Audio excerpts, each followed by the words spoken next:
In the previous video, I have talked about shock, its causes, pathophysiology of the shock, basic symptoms of the shock, and stages of the shock, and compensatory mechanisms and that occurs in the shock. Today, I will talk about the types of the shock. There are basically three types of the shock: hypovolemic shock, cardiogenic shock, and distributive shock. Distributive shock have further three types, including neurogenic shock, anaphylactic shock, and septic shock. When I will talk about each type of shock in details.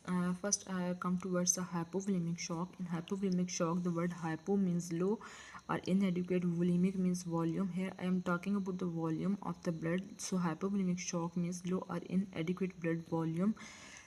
Now come towards the causes of the hypovolemic shock. If hypovolemic shock means low or inadequate blood volume, then its causes are also related to low blood volume. For example, sudden blood loss, severe dehydration, or injury. All three conditions causes low or inadequate blood volume. Here is an important point related to hypovolemic shock, which is fluid shifts from intravascular space to interstitial space. I have talked that in condition of the hypovolemic shock, low blood volume occurs. So in hypovolemic shock, fluid shifts from inside of the vessel to tissue space because of injury. Complications of the hypovolemic shock. Complications of hypovolemic shock ranges from renal damage to death. As we know, in the condition of the shock, volume of the blood is low, and due to low blood volume, blood supply to vital organs including brain, lungs, and heart increases, and blood supply to kidney and GI tract decreases due to low blood volume.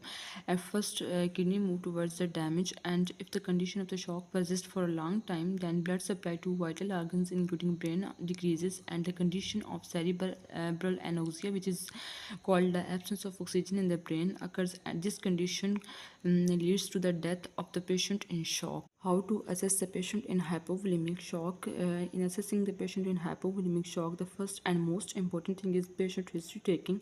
Through history taking, we can get a lot of information about the patient. For example, if patient is taking NSAIDs for a long time, NSAIDs stands for non-steroidal anti-inflammatory drugs. GIT bleeding can occur.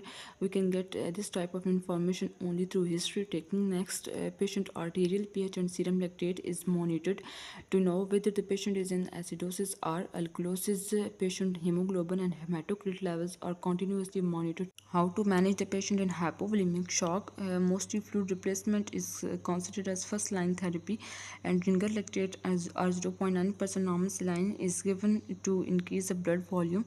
Blood transfusion and colloidal solutions, for example albumin, is given to expand the volume of the blood in hypovolemic shock. The most important thing is identifying and correcting the cause of the blood loss in the management of the hypovolemic shock. This was all about the hypovolemic shock. In my next video, I will talk in detail about the cardiogenic shock.